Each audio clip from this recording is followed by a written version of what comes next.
تو تم کس بات کی طرف جانا چاہتے ہو؟ تم کس کو راضی کرنا چاہتے ہو؟ بتاؤ مجھے۔ سوچو تو صحیح ذرا اس بات کے بارے میں۔ اگر دنیا سے کامیابی ہوتی، فرعون کامیاب ہوتا؟ دنیا میں کامیابی ہوتی، اگر دنیا میں ہی کامیابی ہوتی دنیا کو حاصل کرنے سے، تو پھر شداد، قارون، نمرود، بڑے بڑے بادشاہ جو یہ آئے ہیں، یہ کیوں ناکام ہو گئی؟ کیوں ناکام ہو گئے بتاؤ مجھے۔ اگر ہم نے اپنے اللہ کو کھو دیا، میرے دوستو یاد رکھنا، اگر ہم نے اپنے اللہ کو کھو دیا تو اللہ کی قسم پھر ہمیں کوئی نہیں بچا سکتا، ہمارا مددگار کوئی نہیں بن سکتا، ہمارا ساتھی کوئی نہیں بن سکتا۔ پھر کون ساتھ دے گا ہمارا؟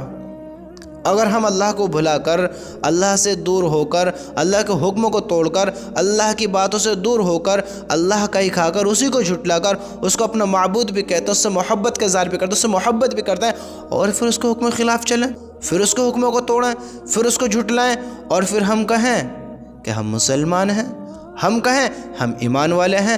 ہم اگر اللہ کو بھلائیں گے، اللہ کی باتوں سے دور ہوئیں گے، تو بھلا ہمارا مددگار پھر کون ہوگا؟ کون وہاں ہمیں اللہ کا عذاب سے بچائے گا؟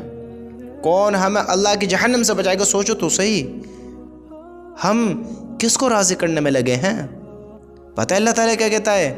اللہ تعالیٰ کا ارشاد ہے، اور جس نے اللہ تعالیٰ اور ان کے رسول کی بات مانی، اس نے بڑی کامیابی حاصل کی، اس نے بڑی کامیابی حاصل کی۔ اللہ کا حکم کیا ہے؟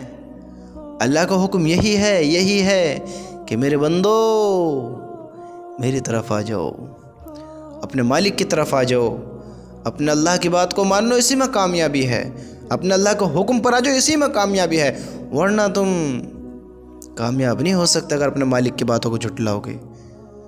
جس نے نبی کی بات نہ مانی، جس نے اللہ کی بات نہ مانی، وہ ناکام ہے، ناکام ہے۔ جس کی زندگی میں دین نہیں ہے وہ ناکام ہے۔ اور دیکھو آج ہمارا وقت کہاں گزر رہا ہے، ہماری زندگی میں کتنا دین ہے، تم خود اندازہ لگاؤ، خود غور کر لو، سوچو تو صحیح۔ تم میرے دوستو ایمان والے ہو، تم مسلمان ہو، تمہاری زندگی معمولی نہیں ہے، تم دنیا میں اپنا آپ نہیں آئے ہو، تم اپنے آپ نہیں بنے ہو، تمہیں بھیجا گیا ہے، بنایا گیا ہے، چنا گیا ہے، تم خاص ہو، خاص۔ ہاں، تم دنیا میں ایسی نہیں آئے ہو، تمہیں بنایا گیا ہے، تمہیں بھیجا گیا ہے، تمہیں نکالا گیا ہے، اور ہماری زندگی کا مقصد ہے میرے بھائیو، تمہاری زندگی کا مقصد ہے۔